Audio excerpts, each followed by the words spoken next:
Bonjour à toutes et à tous, on se retrouve aujourd'hui pour une nouvelle vidéo de disparition.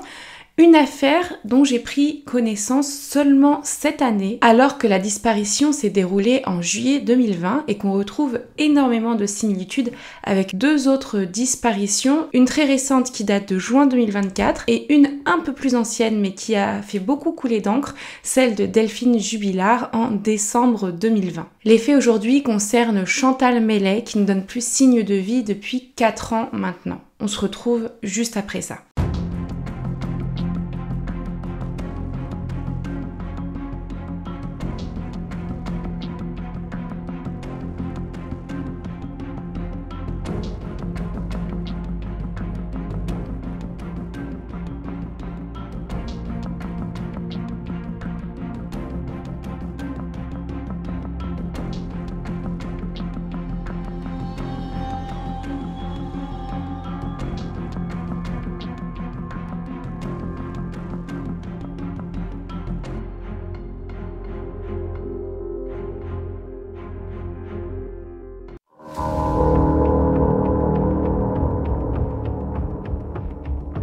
Chantal Deveau, épouse Mellet, est en 2020 une femme de 54 ans.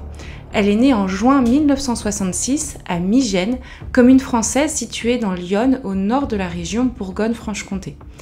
Elle passe son enfance dans le village voisin, celui d'Épinay-les-Voves, où elle habite depuis août 1973, date à laquelle ses parents y déménagent. Cette famille était une famille ouvrière, vivant tranquillement, sérieuse, ne faisant pas de problème.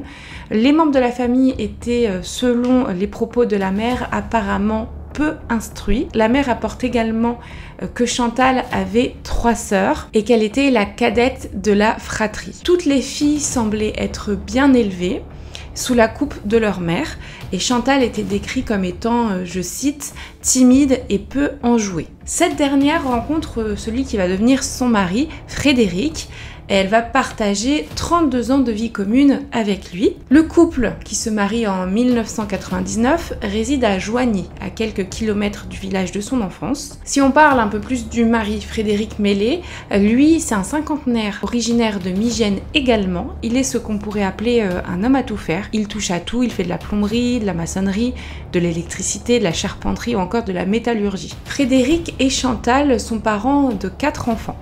On a vraiment assez peu d'informations sur les enfants qui sont, je pense, dans cette histoire assez protégés. J'ai connaissance seulement de 2 filles sur ces 4 enfants, dont une qui va être importante dans le déroulé de l'affaire, vous allez voir. Le père est décrit comme quelqu'un de très impliqué dans l'éducation de ses enfants. Apparemment, ce serait un papa poule. Il parlait énormément d'eux, mais il semblait que c'était pas toujours en bien, notamment lorsqu'il s'agissait de la cadette. Il la décrivait comme, je cite, étant une cassos. Pour ceux qui ne le savent pas, cassos, ça veut dire cas social. Par contre, il semble avoir une très bonne relation avec sa Benjamine. Benjamine qui, au moment des faits, est la dernière des enfants à habiter chez ses parents. À ce moment-là, elle avait 19 ans et elle effectuait sa première année en études supérieures. Pour revenir à Frédéric, donc le mari de Chantal, il est décrit comme un ours. Il n'avait pas vraiment la fibre commerciale. D'ailleurs, au départ, c'est pour ça qu'il préférait les métiers manuels où il était un peu tout seul. Mais Chantal va l'amener dans une autre voie où il va être obligé d'être un peu commercial, mais il ne l'était pas du tout au départ, selon les personnes qu'il avait l'habitude de côtoyer dans l'exercice de ses fonctions, notamment sur les marchés. Tous les camelots étaient sympathiques, sauf lui qui apparemment ne disait pas bonjour, il disait bonjour à personne, il saluait personne, comme l'explique un commerçant du marché de Joigny. Dans son temps libre, à côté de son travail qui lui prenait énormément de temps, que je vais vous décrire juste après, Frédéric menait un combat qui lui tenait à cœur depuis des années.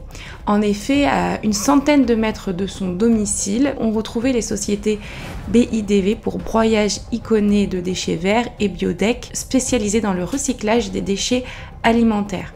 Donc c'est un site industriel contre lequel Frédéric Mellet livrait bataille depuis 2018 en raison des odeurs nauséabondes qu'elle produisait. Et d'ailleurs, il n'était pas le seul à s'en plaindre. Si on revient à Chantal, elle de son côté, après s'être occupée de ses enfants, elle va se lancer dans son temps libre à la confection de fromage de chèvre. Au départ, elle n'avait seulement que 2 chèvres, mais comme elle a eu énormément de bons retours, elle a voulu en faire un commerce. Et c'est là qu'elle va en parler à son mari Frédéric, qui va la suivre dans cette entreprise, qui va laisser ses activités de métallurgiste de côté. Donc ils vont se lancer tous deux dans l'élevage de chèvres et dans la fabrication et commercialisation de fromage. C'est ce qu'ils vont faire dès 2006 et ils vont développer leur activité en créant la société Julie et compagnie. Elle est établie sur 3600 m² à Joigny, au domicile du couple. Le couple est propriétaire à ce moment-là de 40 chèvres et arrive à produire quotidiennement 70 litres de lait pour autant de fromage. Donc c'est quand même une bonne petite entreprise qui marche bien. Et le couple va donc vendre ses fromages sur les marchés de Courtenay, Joigny ou encore Villeneuve-sur-Yonne. Et là-bas, ils y étaient bien connus, en fait, tout le monde, tous les commerçants se connaissaient. Et chaque semaine, ils avaient le même rituel. Donc selon un commerçant de Joigny, il va dire, je cite, il, donc là on parle de Frédéric, arrivait tôt le matin avec son camion, elle le rejoignait vers 10 ou 11 heures. Elle, généralement, quand elle venait travailler, elle était toujours bien apprêtée, cheveux courts, maquillage. Elle apparaît toujours, selon les propos de la placière du marché de Courtenay, pomponnée, en talons aiguilles, toujours bien habillée et féminine. Les deux étaient connus pour se chamailler quand ils travaillaient. Bon, c'était de bonne guerre, ils se chamaillaient gentiment, des fois un petit peu moins, mais c'était vraiment des petits pics qu'ils s'envoyaient. Il semblait à l'époque que le couple n'avait pas vraiment d'amis très proches. De son côté, Chantal, elle est décrite comme peu causante, discrète, voire effacée, dans l'ombre d'un mari qui a une grande gueule à tendance colérique. Elle se confie un petit peu à une maraîchère de Joigny qui la décrit comme froide et timide et qui, au moment où elle a été interrogée, espère qu'elle n'est pas la seule personne à qui Chantal pouvait se confier. Son activité rurale lui prenait énormément de temps, c'était du 24/24, 7 jours sur 7 et derrière ça, elle rêvait quand même d'une autre vie, notamment une vie où elle pourrait partir en vacances, chose qu'elle ne faisait jamais avec son conjoint.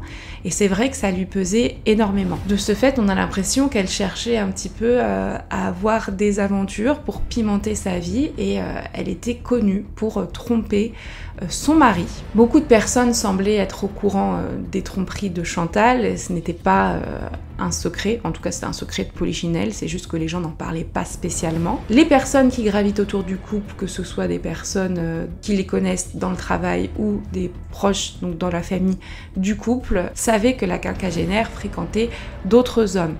D'ailleurs, elle ne s'en cachait pas réellement, et lui, son mari, était quand même au courant que sa femme allait voir ailleurs.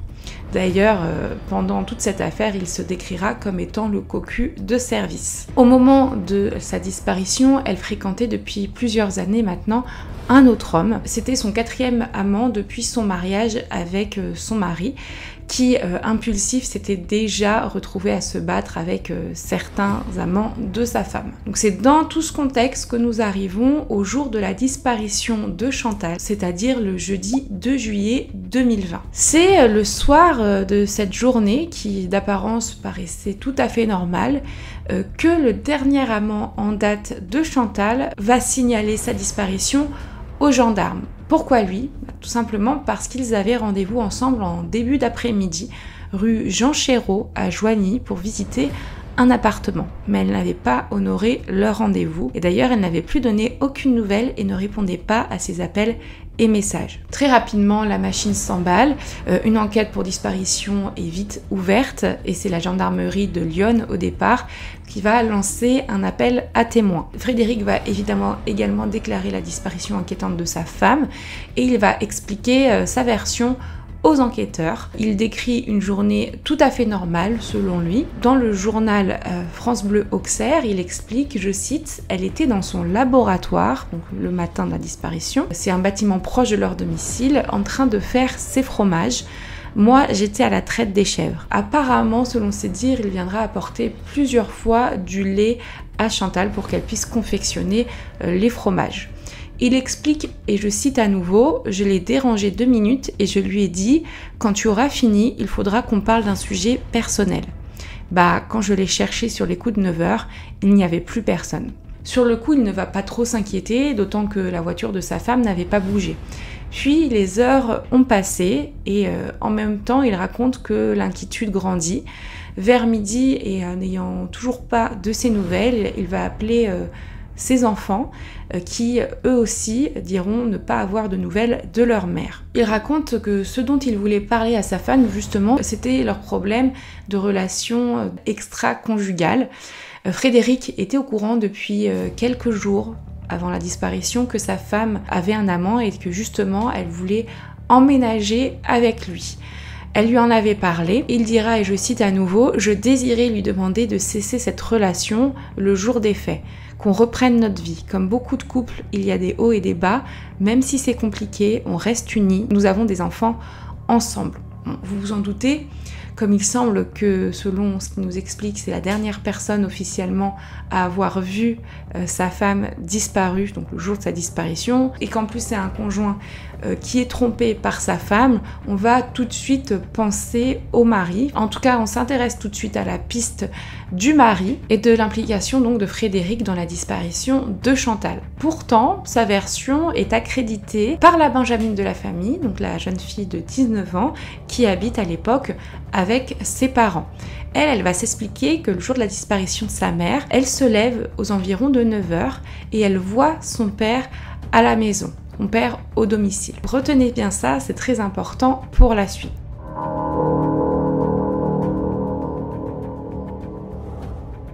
Chantal a disparu sans son téléphone ni sa carte bancaire. Par contre, il semblerait qu'elle ait pris quelques papiers et quelques affaires avec elle. Tout de suite, on va se dire, explorons la piste de la disparition volontaire. Mais évidemment, la piste de la disparition criminelle est tout autant intéressante pour les enquêteurs. Évidemment, énormément de recherches vont avoir lieu. Un hélicoptère de la gendarmerie a survolé la zone quelques jours après la disparition de Chantal Meslay. Des rivières et des étangs du Jovinien ont été sondés par les militaires au cours de l'été 2020. Au total, il semblerait que 70 étangs ont été sondés et que 700 hectares de bois ont été ratissés, mais tout ça en vain. Aucune trace de Chantal. Dans la continuité de l'enquête pour disparition, la famille et les proches de Chantal Meslay vont être entendus par les enquêteurs, ainsi que d'autres personnes du répertoire téléphonique de Chantal, sans qu'aucun indice n'ait pu aider à retrouver la disparue. Seulement, les recherches avançant, quelques détails vont commencer à mettre le doute dans la version de Frédéric sur la journée de la disparition de sa femme. Et évidemment, il va de plus en plus intéresser les gendarmes. Alors ça va commencer par l'envoi d'un SMS la veille de la disparition par Frédéric, un SMS à la placière du marché de Courtenay. Elle va recevoir un SMS de Frédéric à 21h33 qui disait « Salut, désolé pour demain, je serai encore absent, pas de stock ». Donc là, tout de suite, on se dit, est-ce qu'il avait prémédité, Frédéric, leur absence du marché le jour de la disparition pour qu'il puisse être seul avec sa femme sur l'exploitation et se débarrasser d'elle. Donc c'est dans ce cadre-là que cette placière sera interrogée très rapidement après la disparition, donc en août 2020. Elle est convoquée plus précisément le 20 août 2020 et elle va expliquer que c'est vrai qu'elle a assez peu d'échanges avec Frédéric, mais que cette annulation ne l'intrigue pas plus que ça. En effet, je vais citer, ça arrivait de temps en temps qu'ils ne viennent pas par manque de stock. Chantal et lui privilégiaient le marché du samedi à Joigny. Donc je trouve que c'est tout à fait entendable, effectivement, et ça ne l'implique pas du tout dans la disparition de Chantal, en tout cas à ce niveau-là. En plus de ça, on va commencer à avoir des informations, notamment il y a un témoignage à l'été 2020 qui va expliquer que Chantal aurait été aperçue au Leclerc de Migène par la femme d'un maraîcher de Joigny, donc quelqu'un qui l'avait déjà aperçue plusieurs fois. Pour elle, c'est sûr, il s'agit bien d'elle, je cite, c'était son regard avec ses yeux noirs, elle portait un masque Covid, un bonnet et 4 ou 5 vêtements sur son épaule. Évidemment, Frédéric a été appelé par les gendarmes pour visionner les caméras de vidéosurveillance sur lesquelles on pouvait apercevoir cette femme, mais lui ne va pas la reconnaître. En décembre 2020, Frédéric Meslay va témoigner sur France Bleu Auxerre. Il va expliquer où est-ce qu'il en est dans sa vie 5 mois après la disparition de son épouse. Il dira que très rapidement, après la disparition de sa femme, il ne pouvait plus assurer l'exploitation. Il a revendu ses bêtes. Et d'ailleurs, il s'est retrouvé au chômage. Il n'avait pas du tout la force de continuer tout seul, selon ses dires. Il explique à ce moment-là que la tristesse du début est plus ou moins passée et qu'il espère toujours un petit mot de sa femme qui l'apaiserait, lui et ses enfants. De son côté, il va essayer de rebondir en créant une petite entreprise, Papy la Bricole, où il met à disposition de ses clients ses talents manuels. Apparemment, ses clients sont satisfaits, ils le décrivent comme un bosseur sur qui on peut compter. Dans son travail, il passe pour un ouvrier poli, sérieux, appliqué, qui inspirait confiance et semblait pédagogue. En février 2021, il va y avoir des recherches qui vont être effectuées, donc des fouilles dans le jardin des époux Mélé. Donc évidemment, pour savoir si par hasard Chantal n'aurait pas été entre autres enterrée, possiblement par son mari. Frédéric, à ce moment-là, explique, je cite, « Je me tiens à la disposition de la justice, j'ai toujours été transparent. » Ils ont finalement retrouvé des ossements, donc des ossements d'animaux enterrés dans le jardin. Ils ont été saisis, ces ossements, et les couteaux de boucher que possédait Frédéric ont été analysés. Aujourd'hui, on n'a pas eu de retour sur ces analyses, on pense qu'elles n'ont rien donné. L'enquête pour disparition inquiétante va évoluer en information judiciaire contre X pour homicide. Également, les gendarmes vont réquisitionner les factures de Frédéric lorsqu'il se rendait notamment au magasin Bricomarché à Joigny pour essayer de voir si, enfin ça c'est mon analyse, voir s'il y avait des achats suspects qu'il avait réalisés avant ou après la disparition de Chantal. Il n'y a rien de spécial qui a été mis en lumière. Par contre, il a été mis en évidence qu'à 11h10, le jour de la disparition de Chantal, Frédéric s'était rendu à ce magasin de bricolage où il a effectué des achats avec sa carte bancaire. Évidemment, les enquêteurs vont essayer, à travers tous les petits indices qu'ils vont récolter par-ci par-là, de reconstituer la journée de la disparition de Chantal avec le peu d'éléments qu'ils peuvent exploiter. Mis à part des témoignages qui ne sont pas des preuves, des éléments formels et des preuves scientifiques, ils obtiennent cependant une certitude, la dernière trace de vie formelle de Chantal avec une heure précise. C'est grâce à une analyse graphologique, qui est une technique d'observation et d'interprétation d'une écriture manuscrite, qu'ils ont permis de montrer que la disparue a rempli un agenda le jour de sa disparition, donc le 2 juillet 2020 à 8h30. Donc ça, on est sûr que c'est elle qui a écrit. En effet, comme à son habitude quotidienne, elle écrit la quantité de lait produite par les chèvres et l'heure à laquelle son mari le lui apportait. Donc avec l'achat de son mari à Bricomarché à 11h10, on estime donc que la disparition de Chantal s'est déroulée entre 8h30 et 11h. Rappelez-vous, lui il a dit au départ qu'à 9h, il était retourné pour essayer de discuter avec sa femme au laboratoire et c'est là qu'il aurait aperçu qu'elle avait disparu. Donc si on s'en tient à la version de Frédéric, elle aurait disparu entre 8h30 et 9h, mais si on s'en tient aux preuves formelles, la disparition s'est déroulée entre 8h30 et 11h. Il a ensuite été établi que l'éleveur était revenu chez lui après être passé au magasin de bricolage, où il a poursuivi des travaux de toiture. Et c'est ce laps de temps donc que les enquêteurs vont vouloir étudier en particulier, c'est tout à fait normal, vu que le mari de la disparue est, selon ce qu'il raconte, le dernier à l'avoir vue le matin, il est normal de vouloir connaître l'emploi du temps exact de Frédéric. Au départ, il n'est pas très précis, puis surtout il dit que ça fait un petit moment, il ne s'en souvient pas exactement de ce qui s'est passé cette journée-là. Mais c'est finalement la Benjamine qui va apporter une information importante qui va un peu tout faire basculer dans ce dossier. En effet, au départ, elle avait un témoignage, elle disait qu'elle avait vu son père quand elle s'est levée le jour de la disparition de sa mère, vers 9h, quand elle s'est réveillée. Finalement, on se rend compte qu'au fur et à mesure de l'instruction ouverte, on va avoir différentes versions de la Benjamine. Au tout départ, en fait, elle disait qu'elle s'était réveillée vers 10h, 10h30, puis après, c'est là qu'elle avait expliqué finalement que c'était vers 9h, 9h30 qu'elle avait vu son père chez eux. Puis finalement, elle va être placée en garde à vue en mai 2022.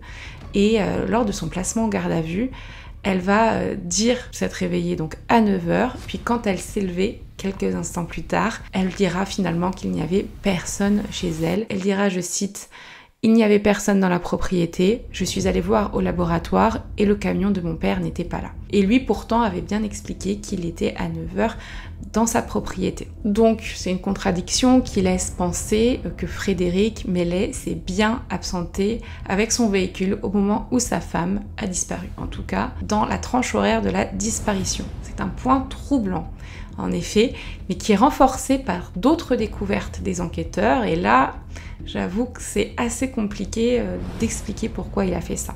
En effet, donc en plus de ce changement de version de la Benjamine, qui laisse donc un trou de 2h30 dans l'emploi du temps du mari de la disparue, des expertises vont être menées sur le téléphone de Frédéric Mellet. Ces expertises vont révéler que le téléphone n'était plus localisable de 6h28 à 10h20. Là, je cite ce qui a été dit officiellement sur cette analyse téléphonique. Ça voudrait donc dire que l'appareil aurait été éteint ou mis en mode avion au moment de la disparition de l'épouse Mellet. Et en plus de ça, il a été révélé que c'était une action inhabituelle de la part de Frédéric, c'est-à-dire qu'il ne le faisait pas de lui-même, il le faisait même très rarement. Et donc en concomitance à la garde à vue de sa fille et avec ces éléments mis à jour, le mari de la disparue, donc Frédéric, va être placé en garde à vue le 18 mai 2022, puis dans la foulée mis en examen pour meurtre 2 jours plus tard, le 20 mai 2022. Soit 22 mois après le dernier signe de vie de Chantal. Il va être placé en détention provisoire. Donc les gendarmes expliqueront à Frédéric lors de sa garde à vue qu'il pense qu'il a préparé, donc prémédité, une action contre sa femme, contre son épouse. À ce moment-là, ils envisagent, de ce que je peux comprendre, un assassinat, c'est-à-dire que c'est un meurtre mais avec préméditation. Donc c'est encore, on va dire, jugé plus gravement qu'un meurtre, qu'un simple meurtre, si je peux dire ça comme ça.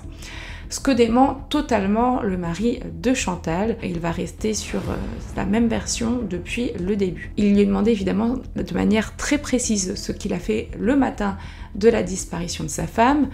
Comme je vous le racontais, lui, il n'arrive plus à se souvenir de ce qu'il raconte des détails, en tout cas à la minute près. Il dira assez crûment, donc je cite, « Vous croyez que 22 mois après, je me souviens de ce que je faisais ou si j'étais aux chiottes ?»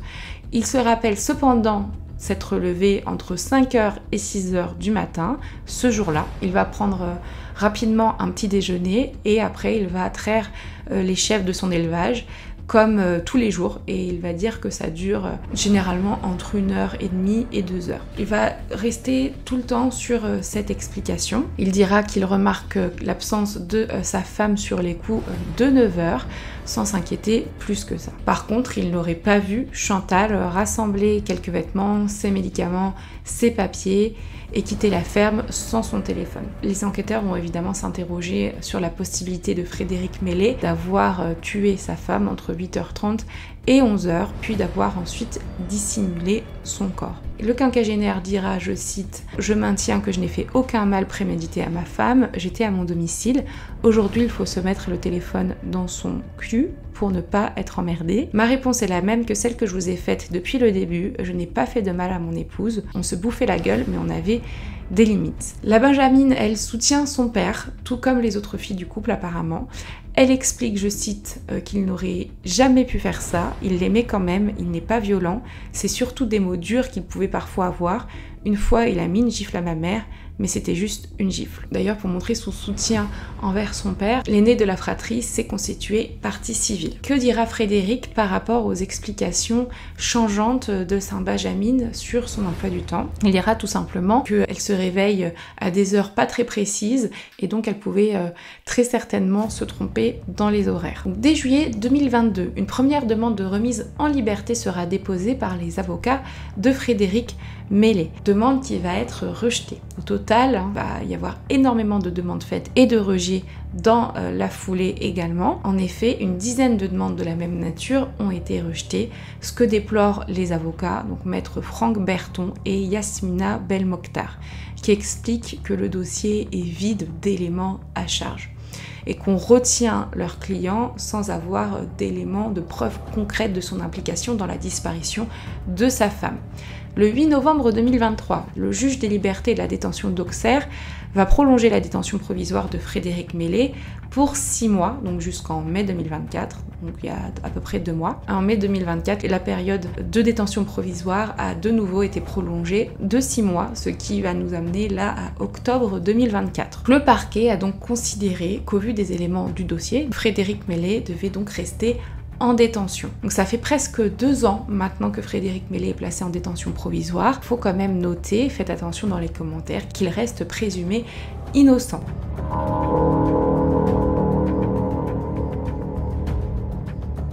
Aujourd'hui, la piste privilégiée par les gendarmes est la piste d'un crime sur conjoint, d'un meurtre, voire d'un assassinat. Donc Frédéric, lui, maintient de son côté que sa femme a en réalité fait une fugue, qu'on peut s'imaginer n'importe quoi pour sa disparition. Elle a pu en effet faire une mauvaise rencontre et elle a peut-être pu être tuée car elle avait de l'argent. En effet, aujourd'hui, rien ne contredit objectivement cette hypothèse, l'hypothèse d'un départ volontaire. Et si Chantal était partie de son plein gré, aurait-elle tout plaqué du jour au lendemain sans en avertir ses proches? Donc selon une de ses sœurs, je cite, c'est tout à fait son style. Mais pourquoi? Est-ce qu'elle avait peur d'affronter son mari avec la discussion concernant sa relation adultère qu'il voulait avoir le matin de sa disparition, notamment sur le fait d'habiter avec lui? Est-ce qu'elle a eu peur aussi d'habiter avec son amant, que ça devenait trop concret? Finalement, a-t-elle décidé de tout plaquer? Lui, son amant, son exploitation, ainsi que ses filles et ses parents. En effet, il faut savoir que les liaisons extra-conjugales de Chantal semblaient entacher ses liens avec ses filles. Un ami du couple va témoigner d'une conversation qu'il a eue avec l'éleveuse. Je vais le citer. Elle m'a dit que ses filles n'en avaient rien à faire d'elle, qu'elles sont du côté de leur père. Un jour, elle lui a dit, je cite, « Ouais, je vais me casser, je vais jamais revenir et personne ne me retrouvera. » Au départ, évidemment, ces confessions avaient été prises à la légère avant ce 2 juillet 2020, jour de la disparition de Chantal. Pourtant, de leur côté, les parents de Chantal n'ont plus aucun espoir de la revoir en vie. 2 ans qu'elle a disparu, maintenant c'est trop tard, rapporte-t-il. Est-ce qu'il pense ici au fait qu'elle ait pu mettre fin à ses jours et pu être victime d'un crime? On ne sait pas vraiment. Puis il n'y a aucune preuve aussi qui va à l'encontre du fait qu'elle ait pu mettre fin à ses jours. Aujourd'hui, bien évidemment, c'est la piste criminelle qui est au cœur des investigations. On le voit tout de suite, il y a quand même quelqu'un qui est mis en examen et placé en détention provisoire, qui n'est autre que son mari. Et c'est la même piste qui a été privilégiée lors de la disparition de Delphine Jubilard.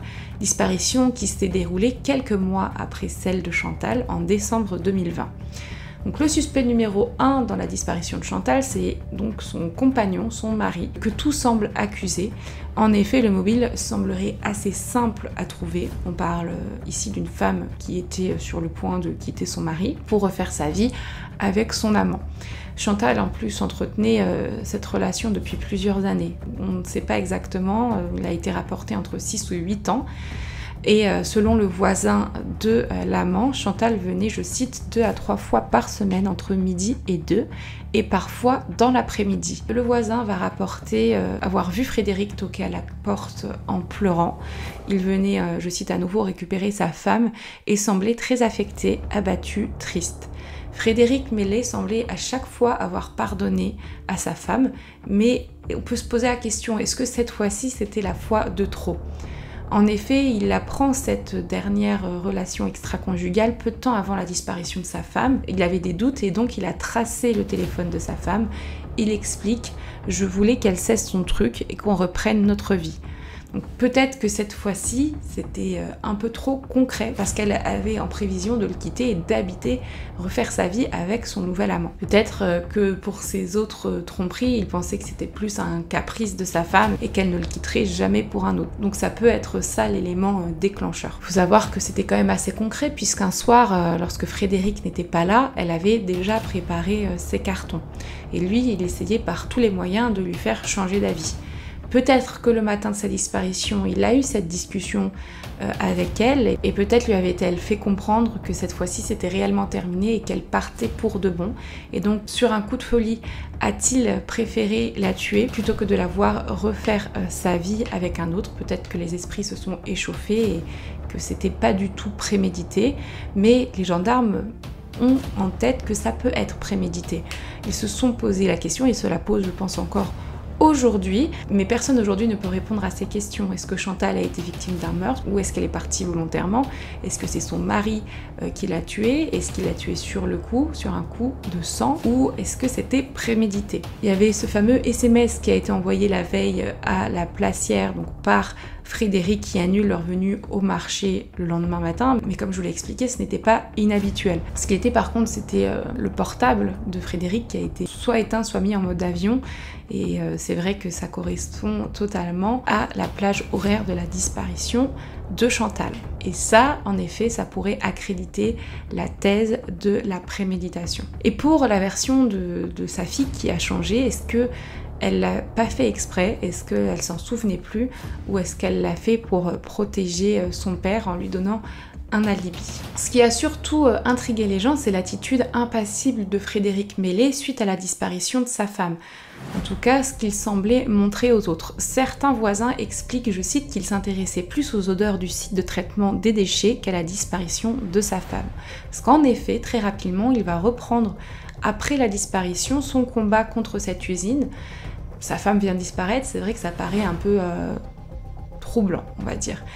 Il aurait en effet manifesté devant la société courant juillet 2020. Et d'ailleurs, j'ai pu trouver un peu fortuitement une vidéo, en effet, qui date d'août 2020 et où on le voit s'exprimer concernant cette problématique avec d'autres riverains.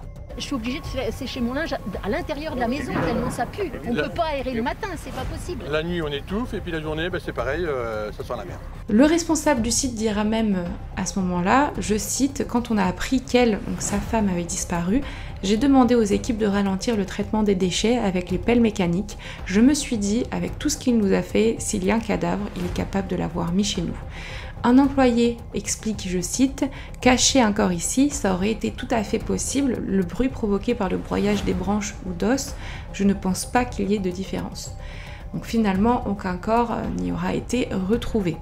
Et apparemment, dès l'instant où Frédéric Mélé a été inquiété par la justice, les relations entre la société et les riverains se sont apaisés. Il faut savoir qu'aujourd'hui d'ailleurs la société s'est délocalisée. C'est vrai que l'attitude du mari pose question. Lui qui crie depuis le départ au délit de faciès, il aurait quand même, selon 2 personnes avec qui il avait travaillé, dit après la disparition de sa femme que pour faire disparaître un corps, ce n'était pas compliqué, il suffisait de le donner au cochon. De plus, dès le 2 juillet, donc le jour de la disparition, il aurait glissé à sa fille que Chantal, partie avec des vêtements et ses médicaments, ne reviendrait plus. Je cite à nouveau ce qu'il a dit à une de ses filles quelques semaines plus tard, lors d'une conversation téléphonique qui a été interceptée par les gendarmes. « J'attends qu'on me ramène un corps et terminé. »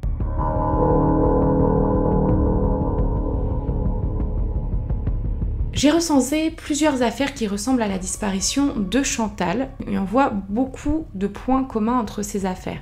Donc la première, chronologiquement, qui me vient en tête, c'est bien évidemment la disparition de Delphine Jubilard, qui a été vraiment très médiatisée ces dernières années. Donc 4 mois après l'affaire évoquée dans cette vidéo, elle disparaît. Donc c'est en décembre 2020 à Cagnac-les-Mines dans le Tarn. Les similitudes, je vais vous les expliquer, elles sont troublantes. Alors une femme disparaît sans laisser de traces, c'est son mari qui est le dernier à l'avoir vue vivante. La femme trompe son mari, le mari apprend peu de temps avant la disparition l'adultère, la femme était sur le point de refaire sa vie avec son amant, le mari n'a pas vraiment d'alibi et semble être le coupable tout désigné. Le mari est mis en examen et en détention provisoire encore aujourd'hui malgré les multiples demandes de liberté. Aucun élément concret dans les 2 cas n'appuie la culpabilité directe du mari dans la disparition de sa femme. Il faut savoir que les 2 enquêtes se déroulent sans scène de crime, sans cadavre et sans aveu, donc c'est quand même assez compliqué pour les enquêteurs. Le fait que les filles de Frédéric le défendent me fait penser à une toute autre affaire, celle de Karine Esquivillon. Donc rapidement, Karine était une mère de famille de 54 ans qui a disparu en mars 2023 en Vendée. Le mari, au départ, mélangeait tout, s'embourbait dans des mensonges. Apparemment, en plus, c'était quelqu'un qui mentait très régulièrement. Puis dans les médias, ça paraissait qu'il n'était pas vraiment franc du collier.